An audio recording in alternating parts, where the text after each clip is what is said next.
Huffington Post gave me the title of the Moron of the Year after an attack by the giants of comprehensive sex ed in Nashville came after little old DCO and Beth and Joy. We actually ended up on the front page of the Tennessean that year. And Brother Bruce, I distinctly remember getting a text from you at 5:30 in the morning saying that you were praying for me. I hadn't seen the paper, but I knew that we'd been the target of a hit job. Most of the organizations providing damaging material to children receive hundreds of millions of dollars in grant money from the Gates Foundation, the World Economic Forum, and Planned Parenthood's curriculum producing machine. I can't even fathom how much money they have. Mostly, probably billions. Just a few weeks ago, the ex-wife of Jeff Bezos gave $12 million to a radical group pushing very dangerous sexuality education on children, and they have operations in all 50 states. They are designing artificial intelligence and using facial recognition software to send graphic pornography to children through innocent games played on iPhones and iPads, loading them into gaming software and in social media platforms, mostly accessed by youth. They are out to destroy our children. This is not a conspiracy theory. The proof came out a few weeks ago with the exposure of the CEO of Disney Corporation's plan to have 50% of all characters in their content represent the LGBTQ lifestyle. None of this is accidental. In the 1920s and 30s, radical Marxists from Austria and other countries fled their countries and took residence in the United States in the large university settings. Radicals like Alfred Kinsey, Wilhelm Reich, and Margaret Sanger began the sexual revolution to free all people, children included, from the puritanical and religious restrictions of sex only in marriage. The group NAMBLA, you probably don't want to know this, but the group NAMBLA, the North American Man-Boy Love Association, began in 1978 to eliminate the criminal prosecution of men who choose underage boys as their sex partners.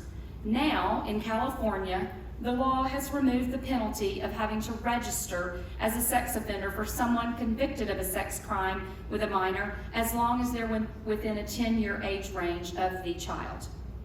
How does this affect our children right here in our community? If your child has a smartphone, an iPad, or access to the internet, they are in the domain of this information.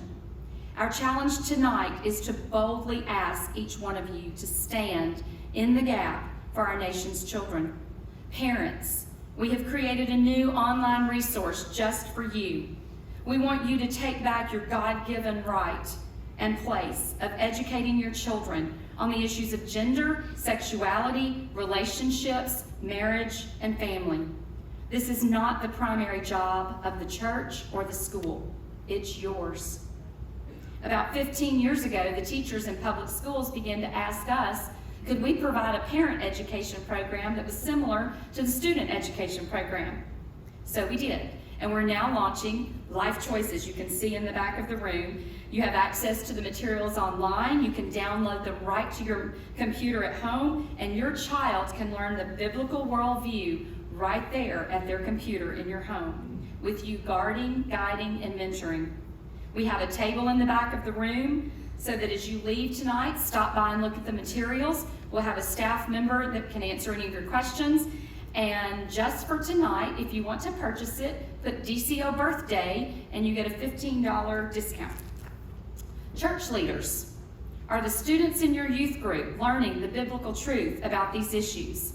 Is culture or the Bible writing the content? Is it even being discussed? We hear more and more that it's not.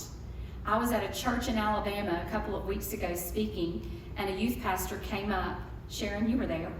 And a youth pastor came up from South Carolina and said he lost his job because he taught his children in his class the Lifeway Christian Resources Student Ministry 3-week program on gender, sexuality, and marriage. He was fired.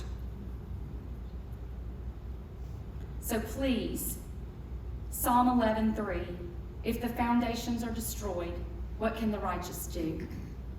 That's a straight, direct challenge from Scripture to Christian families and the church to do all that we possibly can to stand strong and to restore the foundations of truth. School administrators, legislators, please be vigilant over the content of the curriculum that you allow into the classrooms. The giants of comprehensive sex ed are very deceptive. You saw who they were on the screen just a few minutes ago. This is a model, a curriculum, the Michigan model it's known as. It's approved for schools in Tennessee by the Tennessee Department of Education. And it includes both an abstinence-only portion, but also includes the opposite sex ed model of the radical organizations you saw a few minutes ago. And strangely enough, this is what they tend to do.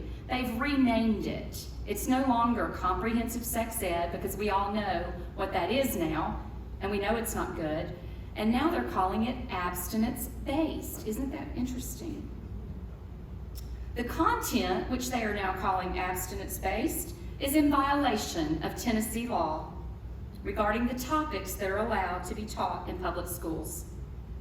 These are very deceptive practices by the curriculum producers.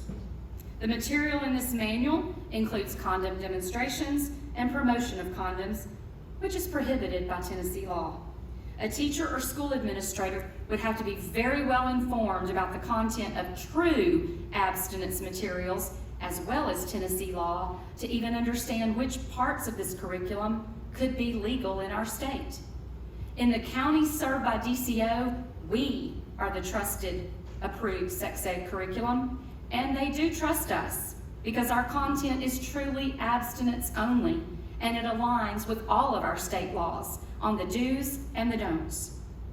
A challenge that we've faced in the recent years has involved attempts to change our curriculum content by various people in government who want to see more of the radical sexuality materials. In 2016, DCO began a partnership with the Tennessee Department of Health to provide abstinence education through a grant that provided $100,000 annually to our organization. A few years ago, we received a box of brochures that the Department of Health wanted us to distribute to our students. Problem was, the content of the brochure violates state law on what can and can't be taught or promoted to youth, such as, you're looking at it, I'm reading it, condoms can be safe, sexy, and fun once you know how to use them. And I'm not going to go on, there's more. This past school year, we got another box of materials from the Tennessee Department of Health that includes a QR code that when you scan it, it takes you to a video demonstration of how condoms are used. This past January, we learned that the new grant cycle beginning in the next school year will require all grant recipients to identify their students by their gender identity.